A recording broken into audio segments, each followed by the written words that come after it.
주 예수로부터 은혜와 평강이 있기를 원하네. 나를 향한 놀라운 축복. 다윗이 온 회중에게 이르되 너희는 너희 하나님 여호와를 송축하라 하매 회중이 그의 조상들의 하나님 여호와를 송축하고 머리를 숙여 여호와와 왕에게 절하고 이튿날 여호와께 제사를 드리고 또 여호와께 번제를 드리니 수송아지가 1000마리요 순양이 1000마리요 어린 양이 1000마리요 또 그 전제라 온 이스라엘을 위하여 풍성한 제물을 드리고 이날에 무리가 크게 기뻐하여 여호와 앞에서 먹으며 마셨더라. 무리가 다윗의 아들 솔로몬을 다시 왕으로 삼아 기름을 부어 여호와께 돌려 주권자가 되게 하고 사독에게도 기름을 부어 제사장이 되게 하니라. 솔로몬이 여호와께서 주신 왕위에 앉아 아버지 다윗을 이어 왕이 되어 형통하니 온 이스라엘이 그의 명령에 순종하며 모든 방백과 용사와 다윗 왕의 여러 아들들이 솔로몬 왕에게 복종하니 여호와께서 솔로몬을 모든 이스라엘의 목전에서 심히 크게 하시고 또 왕의 위엄을 그에게 주사 그전 이스라엘 모든 왕보다 뛰어나게 하셨더라. 이새의 아들 다윗이 온 이스라엘의 왕이 되어 이스라엘을 다스린 기간은 40년이라. 헤브론에서 7년간 다스렸고 예루살렘에서 33년을 다스렸더라. 그가 나이 많아 늙도록 부하고 존귀를 누리다가 죽음에 그의 아들 솔로몬이 대신하여 왕이 되니라. 다윗 왕의 행적은 처음부터 끝까지 선견자 사무엘의 글과 선지자 나단의 글과 선견자 갓의 글에 다 기록되고 또 그의 왕된 일과 그의 권세와 그와 이스라엘과 온 세상 모든 나라의 지난 날의 역사가 다 기록되어 있느니라.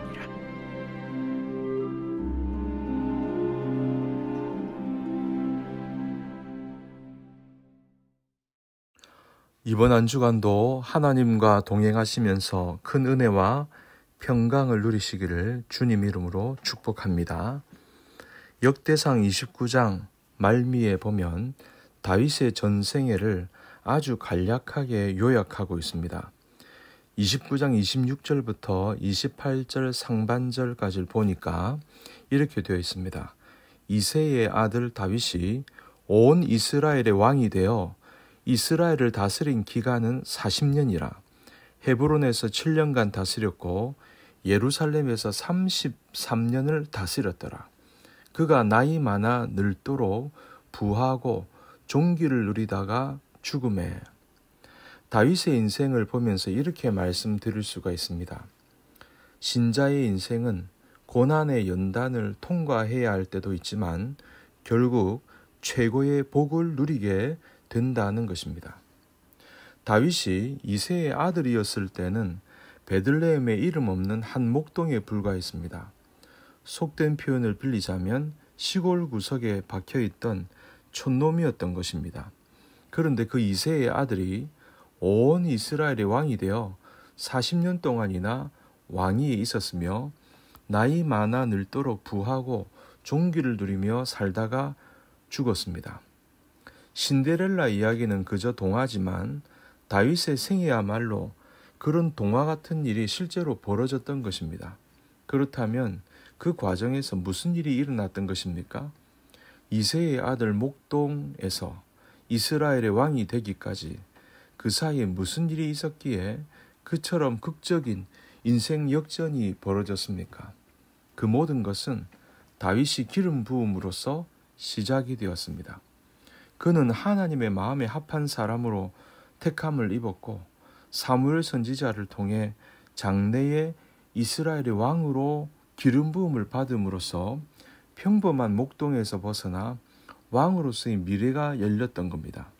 다시 말해서 다윗의 신분이 그처럼 전격적으로 최하에서 최상으로 올라갈 수 있었던 근본적인 이유는 순전히 100% 하나님의 뜻과 섭리에 있었던 것입니다. 그런 후에 다윗은 그 유명한 골리앗과의 한판 승부를 통해 온 이스라엘 앞에 자신의 이름을 알리기 시작했습니다. 그리고 그 악명 높은 골리앗을 쓰러뜨림으로써 하룻밤 사이에 일약 이스라엘의 최고 영웅으로 부상을 했습니다. 그러나 바로 그때부터 다윗의 평생을 통해 가장 길고도 괴로운 시절이 시작이 된 것입니다. 백성으로 인기를 한 몸에 받게 되었기 때문에 오히려 사울왕으로부터 질투와 위험을 받게 되었고 결국에는 죽음의 위협까지 받게 되었으며 정처 없는 도망자의 길을 걷게 되었던 것입니다. 그 결과 다윗은 산과 들을 방황하며 수풀과 동굴에서 노숙해야 했고 심지어 최악의 시기에는 적국인 블레셋 왕에게 투항하다시피 해서 겨우 목숨을 부지하기도 했습니다.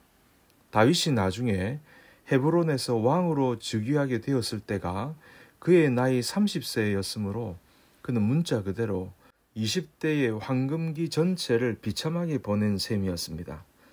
실로 그날들은 웬만한 청년이었다면 미치든지 아예 목을 매든지 했을 만큼 괴롭고도 두렵기 짝이 없는 고난의 연속이었습니다. 하지만 다윗이 그처럼 하루하루를 그저 목숨을 부지하기 위해 급급한 도피자로 그의 청춘을 다 보낸 것이 그의 인생의 황금기를 낭비해 버린 것만은 결코 아니었습니다. 왜냐하면 하나님께서 다윗을 그 고난의 시간을 통해 정금같이 연단시켰기 때문입니다. 그처럼 무력한 도망자 신세가 되는 바람에 다윗은 철저히 하나님만 의지하는 법을 익히게 되었습니다. 자기를 죽이려고 길길이 날뛰며 쫓아오는 사울왕에게 쫓기는 동안에도 다윗은 오히려 그 원수까지 사랑해 줄 줄 아는 마음을 배우게 되었습니다.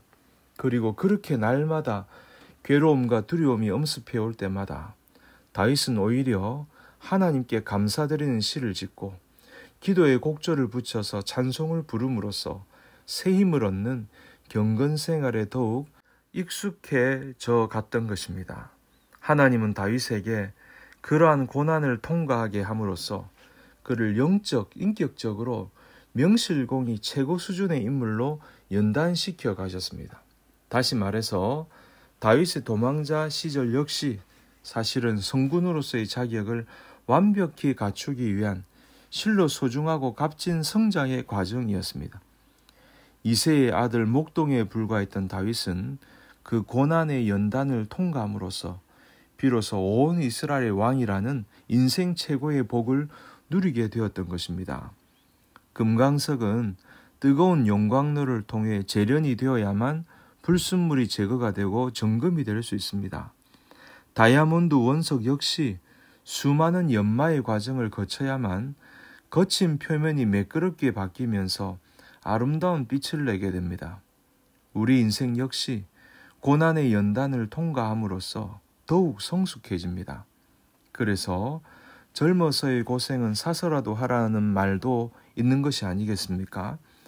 만군의 하나님의 이름만 높이고 그 성호를 위해 자기의 전생애를 헌신하려는 각오가 되어 있는 성도에게도 역경의 시기가 있기 마련인데 그것이 불신자의 눈에는 신앙생활의 모순처럼 보일 것입니다. 하지만 그것은 무엇이 잘못된 일이 아니며 무슨 억울한 일도 아닙니다. 왜냐하면 이미 하나님으로부터 택함받은 자녀가 인생길 가운데 겪게 되는 환난이라 그 어떤 경우에도 실패가 아니기 때문입니다. 모든 것을 합력하여 선을 이루시는 하나님께서는 그런 파란만장한 역경까지도 오묘하게 사용하셔서 결국에 가서는 엄청난 복이 되도록 강권적으로 섭리하고 계신 것입니다. 우리의 인생이 그처럼 하나님의 손에 꽉 붙잡혀 있는 줄 믿는다면 지금 자기 현실이 잘못 꼬인 것처럼 보인다고 해서 걱정할 필요가 무엇이 있겠습니까?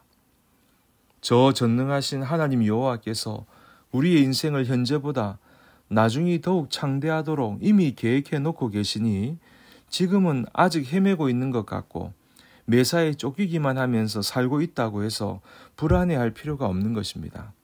지금은 참 어렵고 힘겨운 삶을 산다고 해도 절대로 낙심해서는 안 됩니다. 하나님께서는 이미 저와 여러분들을 왕 같은 제사장으로 삼으시기 위해 이미 작정해 놓으셨으면 그것만으로 충분히 만사오케이이기 때문입니다. 우연이나 행운이 아니라 만군의 하나님 절대 주권에 의해서 우리 기독 신자 인생에는 현재의 고난과는 비교도 할 수 없는 장차 받을 영광스러운 복이 이미 예비되어 있음을 확신하면서 그 어떤 위기와 환난을 당해도 반드시 칠전팔기하는 성도님들이 되시기를 주의 이름으로 축복합니다. 이